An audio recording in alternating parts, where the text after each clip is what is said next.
Bismillahirrahmanirrahim. Assalamualaikum warahmatullahi wabarakatuh. Alhamdulillahi rabbil alamin. Wabihi nasta'inu ala umuri dunya waddin. Wassalatu wassalamu ala ashrafil anbiya'i wal mursalin, Sayyidina wa habibina wa maulana Muhammad ibn Abdullah wa ala alihi wa ashabihi wa man ihtada bihudahu ila yaumil qiyamah wa ba'du. Allahumma aftah alaina futuhal arifin wanshur alaina rahmatak wa 'allimna ma jahilna wa dhakkirna ma nasina ya dzal jalali wal ikram. Rabbi shrah li sadri wa yassir li amri wahlul 'uqdatam min lisani yafqahu qawli. Baik ikhwatal iman, a'azani Allah wa iyyakum. Insyaallah kita akan lanjutkan membaca kitab Haqiqatul Iman wa Bid'aul Irja' fil Qadimi wal Hadis, buah karya Syekh Dr. Sa'ad bin Nasir bin Abdul Aziz Asy-Syasri hafizahullah taala.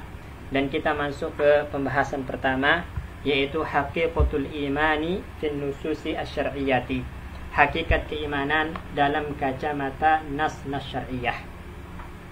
Berkata di sini Syekh Sa'ad hafizahullah taala, warada lafzul imani wa mushtaqatuhu fil Qur'anil Karimi aktsaru min 800 marratin kama warada fis sunnati ad'afu dzalika. Telah datang lafaz iman dan kata-kata yang diambil dari iman, yaitu mushtaqatnya, baik itu berupa lafaz mukmin, aminu, amanu, yu'minu dan yang lainnya di dalam Al-Qur'an Al-Karim itu lebih dari 800 kali. Sebagaimana juga telah datang dalam sunnah nabawiyah 2 kali lipat dari yang ada di dalam Al-Quran. Banyaknya lafaz iman di dalam Al-Quran dan hadis ini, ikhwas sekalian, menunjukkan urgensi iman, menunjukkan kedudukan iman yang begitu agung dalam syariat dan hukum-hukum syariat. Kemudian Syekh mengatakan di sini, wal qa'idatu fi tafsiri alfazin nususi syar'iyyati an tufassara bihasab istilahi syar'i. Dan kaidah di dalam menafsirkan lafaz-lafaz nas syar'i adalah ditafsirkan sesuai dengan makna syar'inya, sesuai dengan mustalah syar'inya. Artinya kalau kita berbicara tentang puasa misalnya, maka siyam harus kita bawa kepada makna syar'inya, yaitu al-imsaku anil muftirat min tulu'il fajri ila ghurubi syamsi, menahan diri dari hal-hal yang membatalkan puasa dari terbitnya fajar hingga terbenamnya matahari. Begitupun ketika kita berbicara tentang iman, maka makna iman harus dibawa kepada makna syar'inya, kepada mustalah syar'inya, atau lafaz-lafaz yang ada dalam nas-nas yang lainnya, maka pertama kali kita harus bawa kepada makna syar'inya. Fa in lam yakun lahu istilahun fihi ruji'a lil lughati. Jika tidak memiliki mustalah syar'i, maksudnya lafaz-lafaz yang ada dalam nas-nas syar'i itu tidak memiliki makna secara syar'i, maka dikembalikan kepada makna secara bahasa. Wa illa ruji'a lil urfi. Kalau tidak memiliki makna secara bahasa, maka dikembalikan kepada makna uruf, ya, makna kebiasaan yang ada.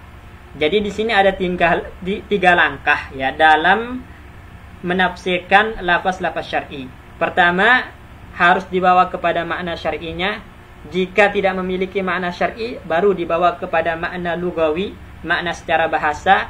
Dan jika tidak memiliki makna secara bahasa, baru kita bawa kepada makna uruf, ya, makna uruf. Kemudian Syekh mengatakan di sini, fal alfazul mawjudatu fil Qur'ani wal hadisi idza urifa tafsiruha wal muradu biha min jihatin nabiy sallallahu alaihi wasallam lam yahtaj fi ma'rifati ma'naha ila al-istidlali bi aqwali ahli al-lughati wala ghairihim. Lafaz-lafaz yang ada di dalam Al-Quran dan hadis Nabi sallallahu alaihi wasallam, jika telah diketahui dari sisi Nabi sallallahu alaihi wasallam tafsir dan makna yang diinginkan, maka pada saat itu tidak butuh lagi dalam memahami atau dalam mengetahui maknanya kepada pendalilan dengan ucapan ahli bahasa atau selain mereka. Artinya di sini kita mencukupi diri dengan tafsir yang datang dari Nabi Shallallahu Alaihi Wasallam. Kita mencukupi diri dengan makna yang datang dari Rasulullah Shallallahu Alaihi Wasallam. Sebagai contoh misalnya ikhwas kalian, lafaz quru dalam firman Allah, yatarabbasna bi anfusihinna salasata quru. Quru di sini ada khilaf di kalangan para ulama tentang tafsirnya. Ada yang mengatakan maknanya tuhur, suci, ada yang mengatakan maknanya haid. Ya, jumhurul ulama menyatakan maknanya haid. Dan itu menurut mereka berdasarkan tafsir Nabi Shallallahu Alaihi Wasallam ketika Nabi mengatakan da'is shalah ayyam aqra'iki, tinggalkan salat pada hari-hari haidmu. Maka yang dimaksud dengan quru di sini adalah haid, karena Nabi mengatakan da'is shalah ayyam aqra'iki. Ada penjelasan dari Nabi Shallallahu Alaihi Wasallam. Oleh karena itu kita bawa mustalah quru ini ke makna haid yang dibayankan, yang dijelaskan oleh Nabi Shallallahu Alaihi Wasallam. Nah, ini sebagai contoh saja. Jadi tidak butuh lagi kita merujuk kepada pendapat ahli bahasa atau ahli urf dan selain mereka. Kemudian saya mengatakan di sini, wasmul imani min a'zamil asma'i allati waradat fi syar'i. Nama iman atau pelebalan iman itu termasuk nama-nama yang paling besar yang warid, yang datang di dalam syariat. Kenapa? Li'idhamil ahkamil murattabati alaihi dunyan wa akhiratan. Dikarenakan keagungan hukum-hukum yang diakibatkan oleh masalah iman ini dalam kehidupan dunia dan akhirat. Ya. Jadi iman itu luar biasa punya hubungan erat dengan masalah hukum-hukum syar'i yang ada dalam kehidupan dunia dan akhirat kita. Kemudian saya mengatakan di sini, fala syakka annal hajata li bayanihi a'zamu minal hajati li bayani ghairihi minal alfazi. Maka tidak diragukan lagi, ya, kebutuhan kita kepada penjelasan terhadap makna iman itu lebih besar daripada kebutuhan kita terhadap penjelasan makna dari lapas-lapas yang lain. Ya, karena iman itu punya hubungan erat dengan hukum-hukum syar'i. Ya, di dunia dan akhirat ada hukum-hukum yang disebabkan dan diakibatkan oleh iman. Makanya iman itu urgen, ya, agung kedudukannya dalam syariat hingga butuh kepada penjelasan maknanya lebih daripada lapas-lapas yang lain. Waliza, oleh karena ini, maksudnya karena iman itu sangat butuh untuk dijelaskan maknanya, fa inna nabiyya sallallahu alaihi wasallam qad bayyana al-murada bihadzal lafzi. Maka sesungguhnya Nabi sallallahu alaihi wasallam telah menjelaskan apa yang dimaksud dengan lafaz ini. Maksudnya dengan lafaz iman telah dijelaskan apa yang dimaksud oleh Nabi sallallahu alaihi wasallam dengan lafaz iman. Bayanan, dengan penjelasan, la yahtaju ma'ahu ilal istidlali, yang tidak membutuhkan terhadap pendalilan lagi. Ya, terhadap pendalilan lagi, baik itu bil istiqaq, dengan menggunakan istiqaq. Istiqaq itu adalah ilmu yang mempelajari tentang asal muasal sebuah kata. Ya, tidak butuh lagi untuk memahami makna iman, tidak butuh lagi pendalilan istiqaq. Begitupun wasyawahidi istimalil arabi, dan tidak butuh juga pendalilan dengan menggunakan syawahid-syawahid yang dipakai oleh orang Arab, baik itu syair ataupun nasr mereka. Kita cukupkan dengan tafsir yang datang dari Nabi sallallahu alaihi wasallam. Wa uqulin nasi, dan juga tidak butuh kita kepada istidlal, pendalilan dengan menggunakan akal logika manusia untuk mengetahui makna iman, karena telah warid penjelasannya, telah datang penjelasannya dari Nabi sallallahu alaihi wasallam.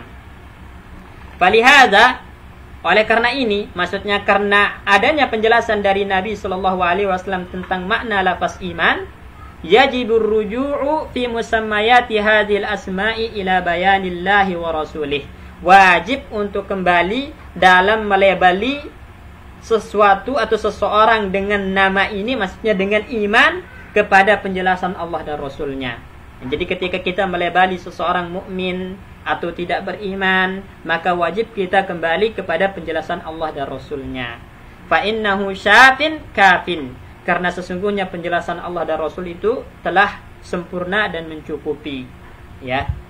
Jadi kesimpulannya pada paragraf ini, ya, karena lafaz iman itu adalah lafaz yang punya urgensi yang agung dalam syariat, dan dibaliknya ada hukum-hukum syar'i yang terkait dengan pribadi seorang di dunia maupun di akhirat, maka tentu Nabi Shallallahu Alaihi Wasallam telah menjelaskan makna dari iman, hingga kita harus kembali dalam mendefinisikan iman itu kepada penjelasan Allah dan Rasulnya. Kemudian wasmul imani, kata Syekh, dan nama iman qad taqarrara zikruhu fil Qur'ani wal hadisi aktsaru min zikri sairil alfazi. Telah berulang kali penyebutannya di dalam Al-Qur'an dan hadis, bahkan lebih banyak daripada penyebutan lapas-lapas yang lainnya. Ya, jadi penyebutan iman di dalam Al-Qur'an dan hadis itu lebih banyak daripada penyebutan lapas-lapas yang lainnya. Wa huwa aslud dini. Ini alasannya. Pertama, karena iman itu adalah pondasi agama. Ya. Kemudian wabihi yukhrajun nasu minadh-dhulumati ilan nuri. Dengan iman seseorang dikeluarkan dari kegelapan menuju cahaya. Gelapnya kesyirikan menuju cahaya tauhid. Kemudian wa yufarraqu bainas su'ada'i wal ashiya. Dengan iman juga dibedakan antara orang-orang yang bahagia, ya, dengan bahagia yang hakiki tentunya, serta orang-orang yang sengsara. Iman yang membedakannya. Kemudian waman yuwala wa yu'ada. Dengan iman juga dibedakan orang yang berhak untuk kita berloyalitas kepadanya, serta orang yang harus kita musuhi dan kita bara berlepas diri darinya. Yang membedakannya adalah iman. Kemudian saya mengatakan di sini wad-dinu kulluhu tabi'un lahu. Dan din, amalan, semuanya itu mengikuti iman. Jadi amalan itu adalah bergantung kepada iman, mengikuti iman. Wa kullu muslimin, setiap muslim, kata Syekh, yahtaju ila ma'rifati zalika, butuh untuk mengetahui hal tersebut, mengetahui hakikat iman, mengetahui makna iman. Setiap muslim butuh terhadap hal tersebut. Kemudian saya mengatakan, apa yajuzu an yakuna ar-rasulu qad ahmala bayana ma'nahu ma tarattu bi hadhil ahkamil azimati alaihi. Apakah boleh seorang rasul meninggalkan penjelasan makna iman, padahal ada hukum-hukum yang agung yang disebabkan oleh iman, ya, atau hukum-hukum yang agung di balik iman? Tidak mungkin, ya, tidak mungkin Nabi Shallallahu Alaihi Wasallam tidak menjelaskan makna iman. Istifham di sini adalah istifham ingkari. Bila saja Rasulullah Shallallahu Alaihi Wasallam telah menjelaskan kepada kita cara, ya, istinja, ya, cara mensucikan diri dari buang air kecil, buang air besar, maka tidak mungkin Nabi Shallallahu Alaihi Wasallam diam atau tidak menjelaskan kepada kita makna iman, yang mana dari iman ini nanti akan terhubung kepada hukum-hukum yang besar yang berhubungan dengan pribadi seorang di dunia maupun di akhirat. Jadi nggak mungkin, pasti dijelaskan oleh Nabi Shallallahu Alaihi Wasallam. Idza taqarrara dzalika, kemudian saya mengatakan, apabila itu telah pasti, maksudnya adanya penjelasan makna iman dari Nabi Shallallahu Alaihi Wasallam, fa inna an-nazira fi lafzil imanil waridi fi nusus syar'iyyati, maka orang yang meneliti lafaz iman yang ada dalam nas-nas syar'iyyah, yajidu anna an-nusus asy-syar'iyyati allati warada fiha lafzul iman ala salasati anwa'. Dia akan mendapatkan nas-nas syar'i yang terdapat di dalamnya lafaz iman itu ada 3 macam. Ya, ada 3 macam nas-nas syar'i yang di dalamnya terdapat lafaz iman. An-naw'ul awwalu minan nusus, jenis yang pertama dari nas-nas yang terdapat di dalamnya lafaz iman adalah itlaqu ismil imani bihasabil umuriz zahirati, memutlakkan penamaan iman atau memutlakkan pelebalan iman atau mukmin berdasarkan perkara yang nampak, berdasarkan perkara lahiriah. Ya, jadi ini makna yang pertama, melebeli seseorang dengan iman atau dengan mukmin berdasarkan perkara zahirah yang nampak, yang kita lihat. Fa idza warada khitabun yata'allaqu bil mu'mini, apabila ada khitab atau datang khitab, baik itu di Al-Quran maupun di hadis Nabi Sallallahu Alaihi Wasallam yang berkaitan dengan seorang mukmin, min hadzal nau'i, dari jenis ini, maksudnya jenis yang pertama, yaitu melebeli iman, menamakan iman kepada seseorang dengan berdasarkan perkara zahirah. Maka fa innahu yadkhulu fihi al-mu'minu alladzi fa'ala al-wajibati. Masuk dalam jenis yang pertama ini mukmin yang melakukan atau yang menunaikan perkara-perkara wajib. Wa tarakal muharramati, dan meninggalkan perkara-perkara haram. Wa yadkhulu fihi al-fasiqu wal munafiqu alladzi lam yu'lam nifaquhu. Masuk juga dalam jenis yang pertama ini, yaitu melabeli iman berdasarkan perkara zahir adalah orang-orang fasik dan orang-orang munafik yang belum diketahui kemunafikannya. Karena secara zahir mereka menampakkan iman, maka hukumnya berdasarkan zahir yang nampak, akhirnya dilabeli dengan iman kepada mereka atau mukmin. Wa minan nusus allati istahdamat lafzal iman bihasabi hadzal ma'na, di antara nas-nas yang menggunakan lafaz iman berdasarkan makna ini, makna berdasarkan perkara zahir, adalah firman Allah Subhanahu wa taala, fa in alimtumuhunna mu'minatin fala tarji'uhunna ilal kuffar. Jika kalian mengetahui mereka adalah wanita-wanita mukminat, maka jangan kembalikan mereka kepada orang-orang kafir. Lafaz mukminat di sini berdasarkan perkara zahir yang nampak dari mereka. Melabeli mereka dengan mukminat itu berdasarkan perkara zahir yang nampak dari mereka. Wa qauluhu ta'ala fatahriru raqabatin mu'minah. Maka kafarahnya adalah membebaskan budak yang mukminah, yang beriman. Melabeli dengan mukminah juga di sini berdasarkan perkara zahir yang nampak.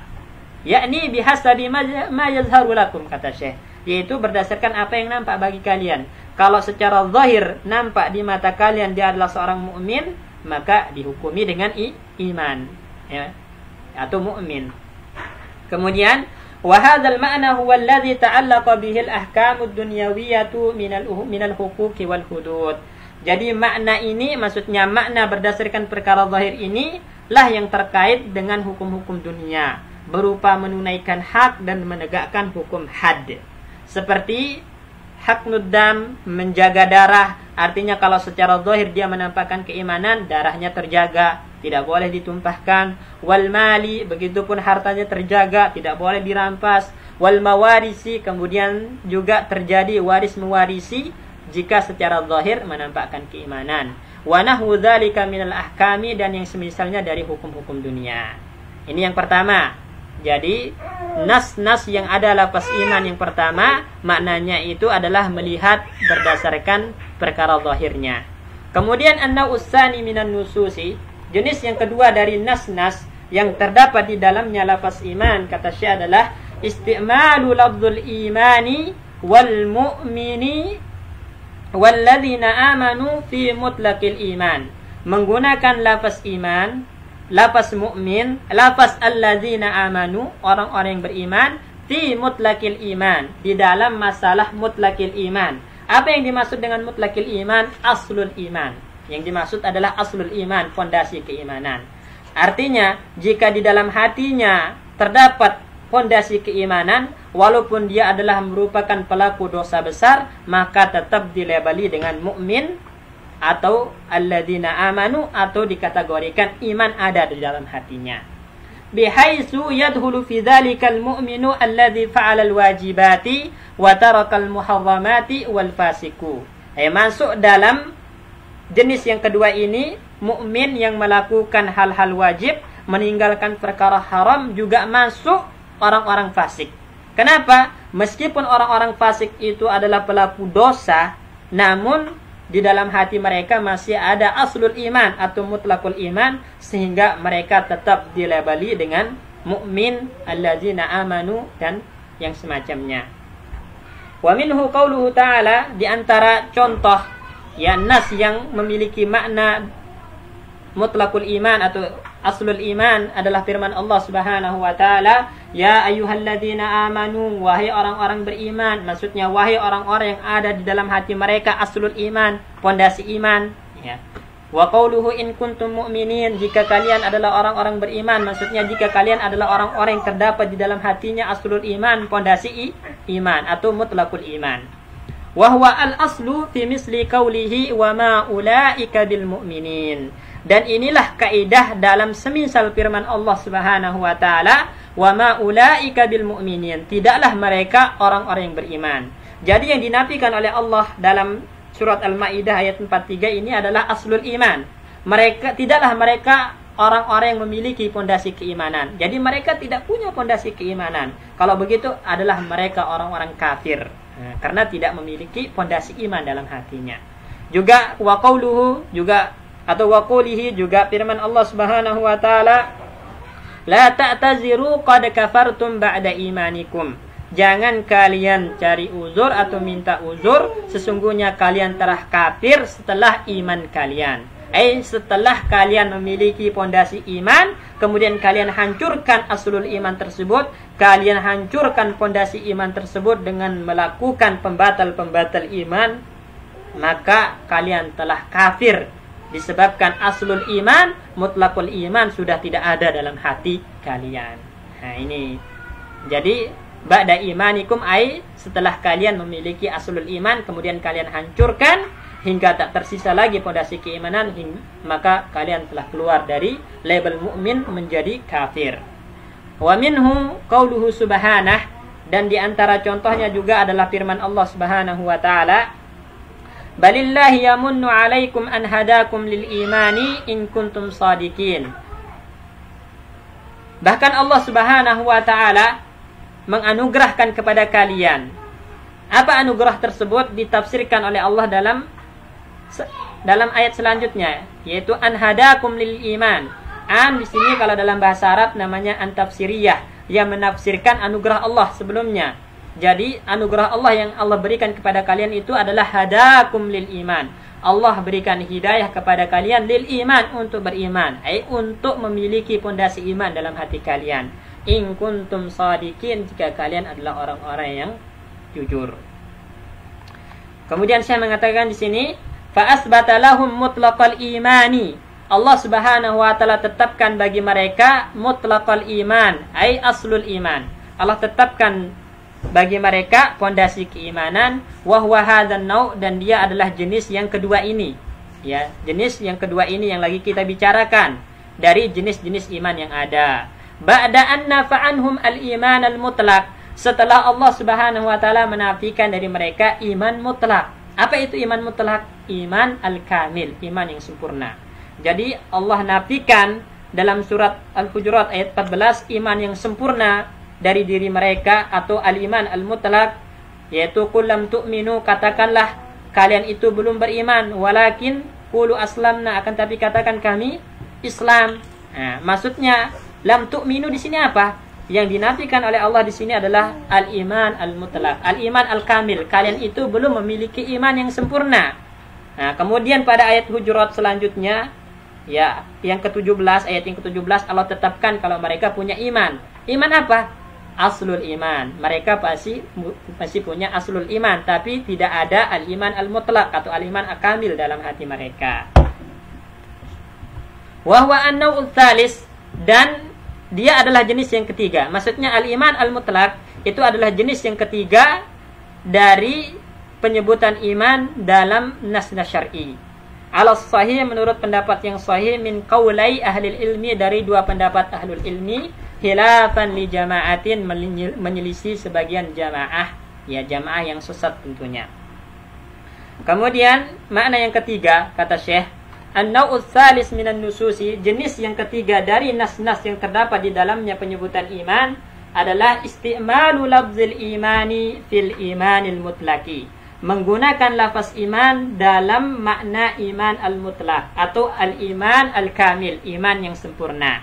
Jadi iman mutlaq itu maknanya iman al-kamil, iman yang sempurna. Bihaitsu la yadkhul illa man kana mu'minan fa'ala al-wajibati wa taraka al-muharramati. Yang mana dalam jenis yang ketiga ini tidak masuk kecuali orang-orang mukmin yang menunaikan kewajiban dan meninggalkan perkara haram. Artinya iman mereka sempurna dengan ketaatan dan tidak sedikit pun melakukan kemaksiatan. Karena ketika seorang melakukan kemaksiatan, iman jadi turun. Tapi kalau terus yang dilakukan ketaatan, maka imannya terus naik hingga sempurna. Inilah jenis yang ketiga. Wa hadha huwa alladhi yu'allaqu 'alaihi al-madhu wa thawabul ukhrawi. Dan jenis yang ketiga ini, yaitu al-iman al-mutlaq lah, dikaitkan pujian serta balasan-balasan ukhrawi berupa nikmat surga dan semacamnya. Ya, sebagaimana firman Allah, "Wa basyiril ladzina amanu anna lahum qadama sidqin inda rabbihim." Berikanlah kabar gembira kepada orang-orang beriman. Orang-orang beriman yang bagaimana? Apakah orang-orang beriman yang hanya ada aslul iman, pondasi iman saja dalam hatinya, atau yang dimaksud adalah orang-orang beriman dengan iman yang sempurna? Tentu yang dimaksud adalah orang-orang beriman dengan iman yang sempurna. Ya, berikan kabar gembira kepada mereka. Anna lahum qadama sidqin. Ya, qadama sidqin di sini kalau secara ilmu balaghah namanya majaz mursal. Ilaqahnya itu adalah sababiyah. Namun maknanya adalah manzilatan rafi'atan inda rabbihim. Jadi mereka punya kedudukan yang tinggi di sisi Rabb mereka karena mereka adalah orang-orang yang beriman dengan iman yang sempurna. Wa qala, dan Allah juga berfirman, wa'adallahu al-mu'minina wal mu'minati jannatin tajri min tahtiha al-anharu khalidina fiha wa masakin tayyibatan fi jannati adnin wa ridwanun minallahi akbaru dzalika huwal fawzul azim. Allah Subhanahu wa taala menjanjikan bagi mukmin yang laki-laki dan mukminah yang wanita. Mukmin dan mukminah yang bagaimana di sini? Tentu yang dimaksud adalah mukmin yang memiliki iman yang kamil, iman yang sempurna atau iman mutlak. Begitupun mukminah yang memiliki iman yang sempurna, iman yang mutlak. Bagi mereka Allah janjikan surga yang mengalir di bawahnya sungai-sungai, kekal di dalamnya, dan mereka punya tempat tinggal yang bagus di surga Adan. Sedangkan ridho Allah Subhanahu wa taala itu lebih besar dari semua kenikmatan surgawi, dan itulah fauzul azim, kemenangan yang besar. Wa qala innal ladzina amanu wa 'amilus solihati ulaika hum khairul bariyah. Sesungguhnya orang-orang beriman dan beramal soleh, maka merekalah sebaik-baik manusia. Orang-orang beriman yang semacam apa ini? Maksudnya adalah orang-orang beriman dengan al-iman al-mutlak atau al-iman al-kamil, iman yang sempurna. Ini yang mendapatkan pujian dari Allah Subhanahu wa taala sebagai manusia terbaik. Ya. Dan semua ayat-ayat yang dibawakan oleh Syekh di sini semua konteksnya tentang al-iman al-mutlak atau al-iman al-kamil, iman yang sempurna. Yaitu dalam masalah urusan akhirat. Bagaimana duniawi ada juga. Wa kadzalika ni'amud dunyawiyah, begitupun nikmat-nikmat dunia, kata Syekh. Fi misli qaulihi subhanahu, dalam semisal firman Allah Subhanahu wa taala, inna lanansuru rusulana walladzina amanu fil hayatid dunya wa yawma yaqumul ashhad. Sesungguhnya kami akan menolong utusan-utusan kami dan orang-orang yang beriman dalam kehidupan dunia ini serta kelak dalam kehidupan akhirat. Orang-orang beriman yang dimaksud di sini adalah orang-orang beriman dengan iman al-mutlaq atau al-iman al-kamil. Dan begitupun innal ladzina amanu wa 'amilus shalihat sayaj'alu lahumur rahmanu wadda. Innal ladzina amanu, sesungguhnya orang-orang beriman. Maksudnya di sini adalah iman yang mutlak atau al-iman al-kamil. Ya, iman al-kamil, iman yang sempurna. Juga firman Allah, yusabbitullahu alladhina amanu bil qawli tsabit fil hayatid dunya wa fil akhirah.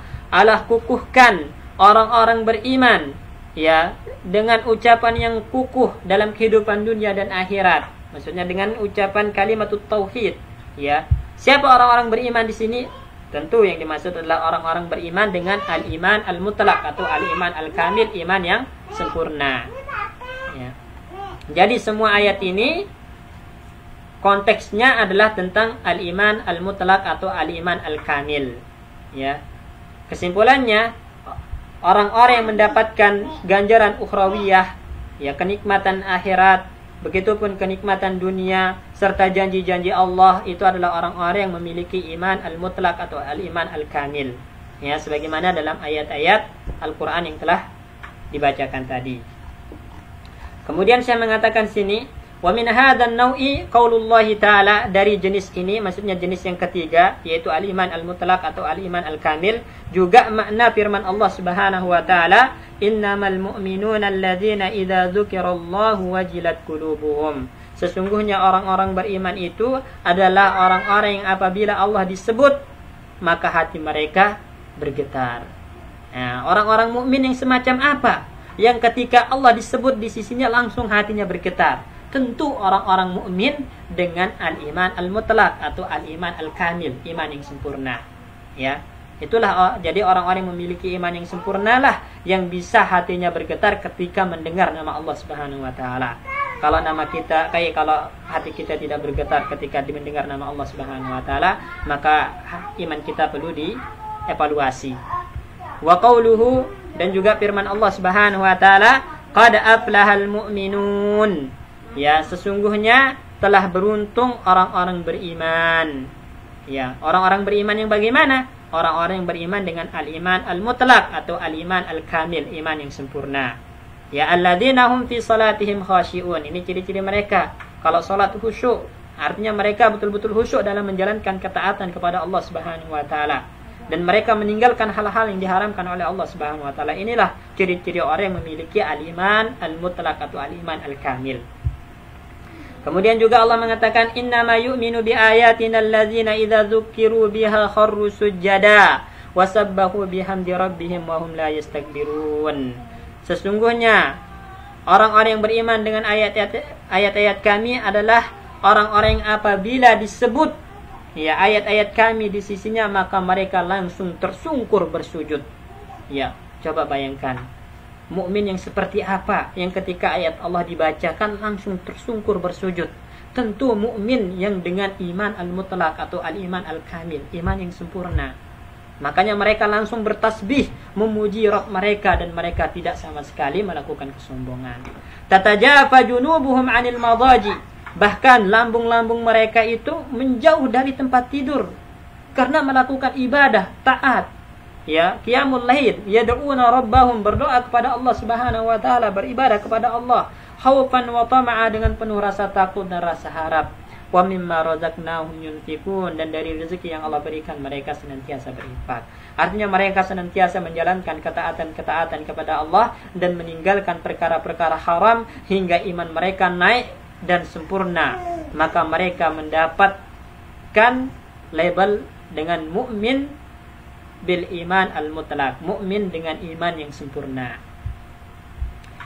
Kemudian juga dalam hadis wa qaulun Nabi sallallahu alaihi wasallam, ya, sabda Rasulullah sallallahu alaihi wasallam, la yazni zani hina yazni wa huwa mu'minun. Tidaklah seorang penzina ketika berzina dia adalah seorang mukmin. Jadi dalam hadis ini Nabi menafikan iman. Tapi iman yang seperti apa dinafikan oleh Nabi dari pelaku zina? Tentu yang dinafikan oleh Nabi dalam hadis ini adalah al-iman al-mutlaq, iman yang sempurna. Jadi orang-orang berzina itu tidak memiliki iman yang sempurna karena mereka sedang melakukan dosa besar. Namun di dalam hati mereka masih ada aslul iman, masih ada pondasi keimanan hingga mereka tetap dilabeli dengan mukmin yang fasik. Ya, mukmin yang fasik. Kemudian wa qauluh, nah, juga sabda Nabi, la yu'minu ahadukum hatta yuhibba li akhihi ma yuhibbu li nafsihi. Tidak beriman salah seorang di antara kalian hingga dia menyukai untuk saudaranya apa yang dia sukai untuk dirinya sendiri. Iman yang seperti apa yang dinafikan oleh Nabi dalam hadis ini? Tentu yang dinafikan Nabi dalam hadis ini adalah al-iman al-mutlaq, iman yang sempurna. Artinya tidak sempurna iman sekalian. Tidak sempurna iman salah seorang di antara kalian. Berarti masih ada mutlaqul iman, masih ada aslul iman di dalam hatinya hingga tetap dilabeli dengan mukmin naqisul iman, mukmin yang imannya kurang. Wa min hadzal naw', dari jenis yang ketiga ini yaitu al-iman al-mutlaq, ya al-adillatul lati waradat bi isbat ismil Islam wa nafyi ismil iman. Jadi kalau ada dalil-dalil yang menetapkan keislaman dan menafikan keimanan, maka maksudnya adalah yang dinafikan itu adalah al-iman al-mutlaq, al-iman al-kamil, bukan mutlaqul iman, bukan aslul iman. Sebagaimana dalam ayat Al-Hujurat tadi, qul lam tu'minu walakin qulu aslamna. Di sini ada isbat Islam, ada nafyul iman. Isbat Islam, nafyul iman. Maka nafyul iman seperti apa di sini? Yang dinafikan adalah al-iman al-mutlaq, al-iman al-kamil. kalian itu Islam, tapi kalian tidak memiliki iman yang sempurna, namun kalian masih memiliki aslul iman, fondasi keimanan, maka masih berhak untuk dilabeli dengan mukmin naqisul iman, mukmin yang imannya kurang. Tayyib, naktafi bihadzal qadar ikhwan. Syukran ala husni istima'ikum. Lakum minni jazilu syukri wa minallahi azimul ajri. Assalamualaikum warahmatullahi wabarakatuh.